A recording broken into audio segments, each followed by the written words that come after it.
สบายดีอาจารย์นักดนตรีทุกท่านที่ใช้คีย์บอร์ด SV 800อยู่เนาะมื้อนี้ข้าพเจ้าเสริมศิลปะจะมาแนะนำวิธีการ mix จังหวะเนาะแบบละเอียดเลยมื้อนี้นะเป็นอะไรทุกคนติดตามกันเนาะทุกคนก็น่าจะเคยเฮ็ดแบบไปคอนเวิร์ตจังหวะอยู่คอมพิวเตอร์เนาะคอนเวิร์ตจาก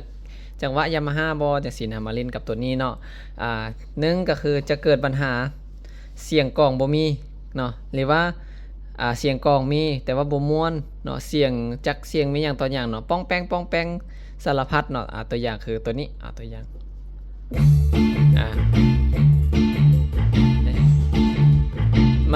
มันบ่ม่วนเนาะก็คือจังหวะบ่บาลานซ์กัน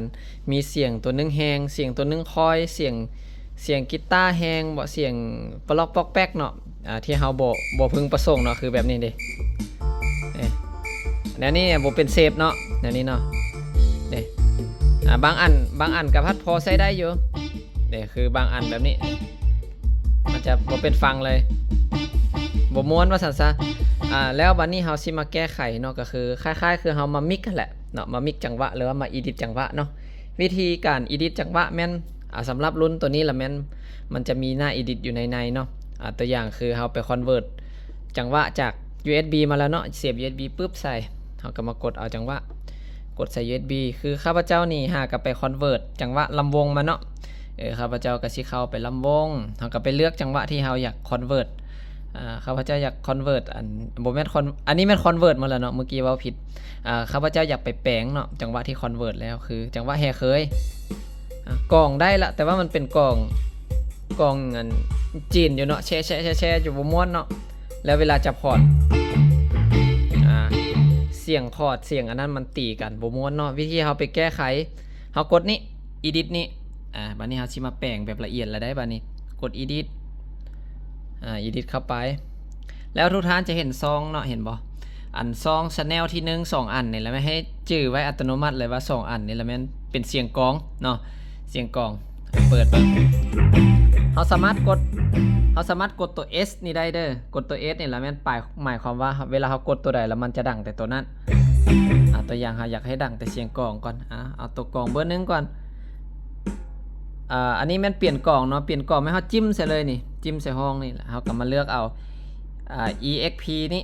exp กดเข้ามาข้าพเจ้าจะใส่กล่องเบอร์1กด exit ออกมาแล้วมาปรับเลเวลนี่อันนี้แม่ความดังของกล่องเนี่ยประมาณ105ก็ได้ไป105แล้วก็มาเปิดโซโล่ตัวที่2นี่ก็เอากล่องมาใส่ exp คือเก่าเอาเบอร์1ตัวนี้ก็เอาให้มันซ้ำกันลดเอามา100โอเคบัดนี้เราได้กล่องแล้วได้บัดนี้มันกันยังม้วนขึ้นแล้วบัดนี้เรามาเอาเสียงเบสเนาะเมื่อกี้ยังบ่มีเสียงเบสเรามาฟังเบิ่งตัวที่3เป็นเสียงหยังนี่อันนี้มันเสียงกีตาร์เนาะแต่ว่าที่จริงแล้วซองของตัวนี้หันจะเป็นซองของเบสเนาะดิมันจะเขียนว่าเบสนี่เห็นบ่เบสนี่ฉะนั้นตัวนี้มันมาเฮาคอนเวิร์ตมามันคอนเวิร์ตแบบว่ายังบ่ละเอียดเถื่อแต่ว่าเรามาแก้ไขอยู่นี่เนาะเราก็เปิดโซโล่ไว้ลดกดตัว S ไว้ลด S กดตัว S ไว้เราก็กดเข้านี้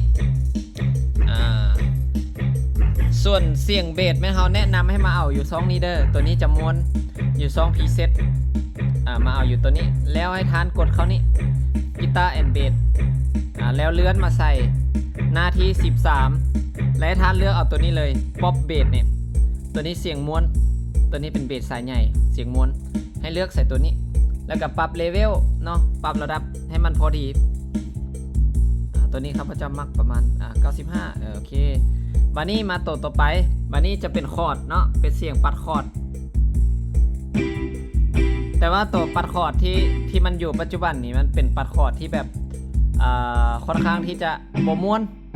เป็นปัดคอร์ดบ่ม่วนเพราะว่ามันเป็นเสียงกีตาร์ไฟเนาะกีตาร์คอร์ดปกติมันจะดังแบบกีตาร์คลีนเนาะแฟลงเขาก็ต้องไปเลือกเสียงมาเปิดปะไว้ตัวนี้ไปเปลี่ยนเด้อบ่เอาตัวนี้บ่ม่วนกดใส่กดมาพรีเซตเนาะ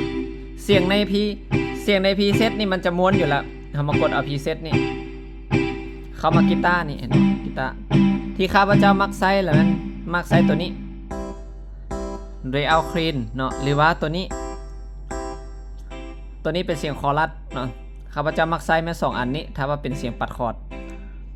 หรือว่าตัวนี้กระม้วนตัวนี้เป็นเสียงกีตาร์โปร่งสติลเนี่ยตัวนี้อยากอันนั้นนิดนึงเอาตัวนี้เบิ่งหรือว่าเอาตัวอันเลือกเอาเลยเนาะเฮากดเอาเลยเฮามักเสียงแบบใดดิมันมีครบอยู่นี่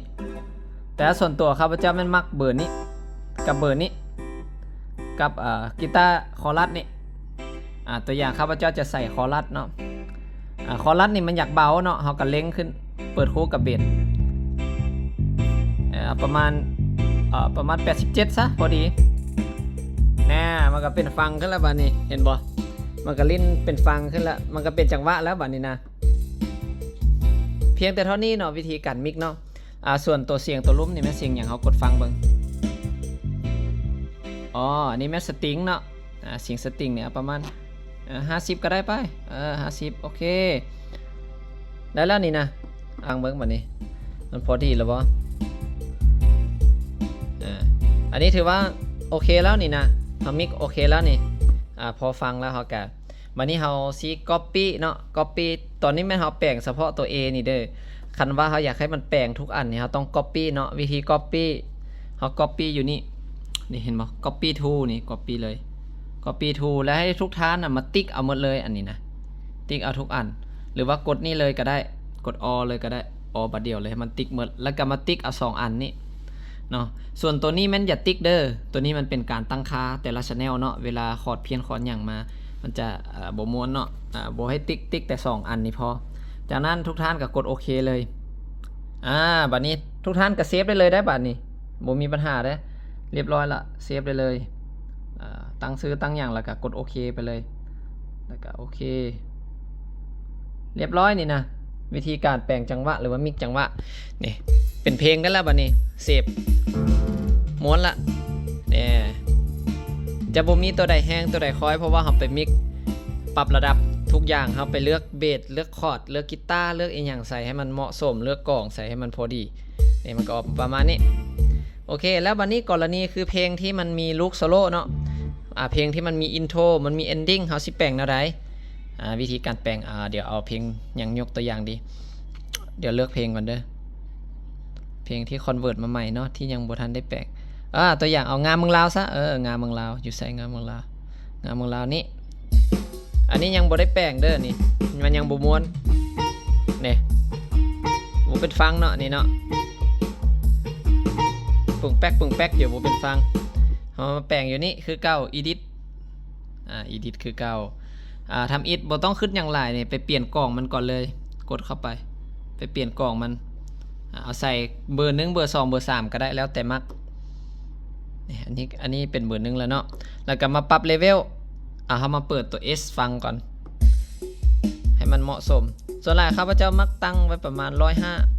105หรือว่า110เนาะพอดีเฮาก็มาฟังเบิ่งต้นเหตุเสียงแอ๊กที่แม่เสียงหยังครับมาฟังลองเปิดตัวนี้เบิ่งมาทีแม่เสียงตัวนี้แสดงว่ามันเป็นเสียงตัวนี้นี่ทำไปเปลี่ยนเสียงตัวนี้บ่เป็นตาฟังเข้าพรีเซตเข้ากีตาร์จื่อเนาะที่ข้าพเจ้าบอกเกี่ยวว่าตัวที่เสียงโอเคข้าพเจ้ามักเสียงนี้หรือว่าเสียงตัวกีตาร์คอรัสนี่อยู่หน้าที่3นี่กับเสียงตัวนี้อยู่ในโหมดของตัวนี้ตัวอย่างลองใส่ตัวนี้เบิกตัวนี้กับมวลแต่ว่ามันอยากแห้งนิดนึงเอาประมาณนี้ลดมาได้ละบัดนี้ยังเสียงเบสบัดนี้เสียงเบสยังบ่มีเสียงเบสน่าจะแม่ตัวนี้ครับไปเปลี่ยนคือเก่าเข้ามาพรีเซตเข้ามากีตาร์แล้วมาเอาเสียงป๊อปเบสนี่ที่ข้าพเจ้าบอกเมื่อกี้ตัวนี้ม้วนกว่าหมู่อยู่เบอร์ที่อยู่หน้าที่13กด exit ออกมาเล็งขึ้นอีกเอาพอดีพองามตัวนี้อยากแห้งเลยเราก็เอาลงโอเคพอดีม้วนสำนี่แล้วอย่าลืมคือเก้าแต่งแล้วอย่าลืม copy เด้อ copy กด กด2อันเทิงแล้วก็กดโอเคแล้วก็เรียบร้อยเซฟบัดนี้นะก็ตั้งซื้อใส่ตัวอย่างครับพระเจ้าตั้งซื้อแบบนี้โอเคเซฟบัดนี้ตอนนี้แม่นเฮาปรับเรียบร้อยหมดละนี่เซฟสบายปรับบ่ยากเนาะ แล้ววันนี้เราจะมาแปลงอินโทรบัดนี้เนาะเพลงที่มันมีอินโทรเนาะส่วนเพลงที่บ่มีอินโทรหันก็ปรับแบบนี้เลยแต่ว่าเพลงนี้มันจะมีอินโทรเนาะเราก็กดฟังก่อนว่าอินโทรมันเพี้ยนบ่หรือว่ามันถูกหรือบ่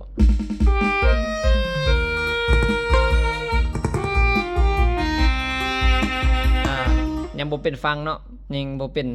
ป็นตาฟังยังออกงานบ่ได้เราก็ต้องมาแปลงตัวนี้แปลงอินโทรกับแปลงเอนดิ้งนี่เนาะวิธีแปลงก็คือก้าวเข้าไปเอนดิ้งกดเข้าตัวที่1ก่อนเสียงที่1เมื่อกี้ปกติงานเมืองลาวมันต้องขึ้นออร์แกนเนาะเราต้องมาแปลงเสียงนี้เดี๋ยวเราเห็นละอ๋อมันขึ้นแซกโซโฟนนี่แซกโซโฟนนี่บ่เอาบ่แม่นเอากดเปลี่ยนเอาใส่ Y40 นี่เราเลือกเอาเรามักเสียงใดตัวอย่างข้าพเจ้าสิใส่เสียงนี้มันอยากแห้งครับก็ปรับลงเอาประมาณ60พอดีเอาขึ้นอีกก็ได้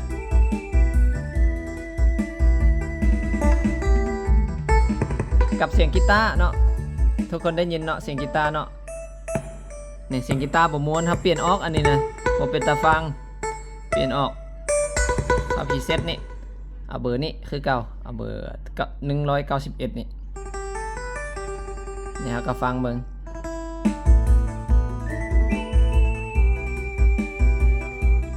นะครับกับแป้งแบบนี้เด้บ่ยากเฮ็ดได้ทุกคน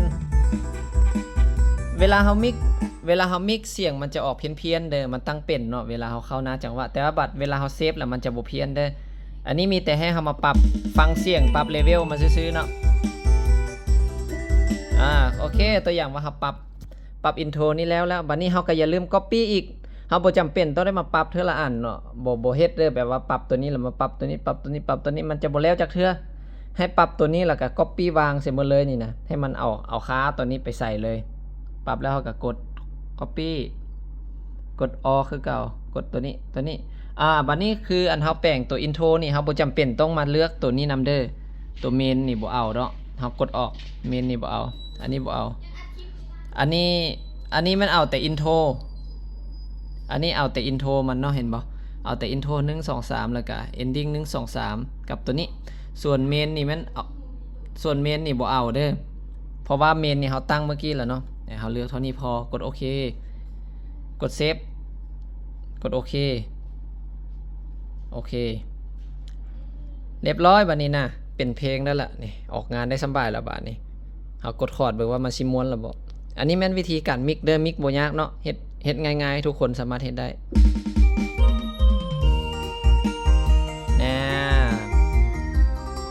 ม้วนบัดนี้โอเคประมาณนี้เด้อสำหรับท่านใดที่ได้คอนเวิร์ตพวกจังหวะ Yamaha เนาะจังหวะ Yamaha มาคอนเวิร์ตใส่ตัวเครื่องแม่นให้มิกแบบนี้เปิดมาทำอิฐมันบ่เป็นฟังดอกเนาะมันเป็นกรอกก็แก๊กกรอกก็แก๊กคือเฮาเคาะ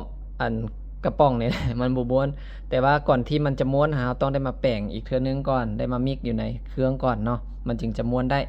โอเคประมาณนี้คิดว่าทุกคนน่าจะเฮ็ดได้เนาะเฮ็ดบ่ยากเนาะเฮ็ดเองได้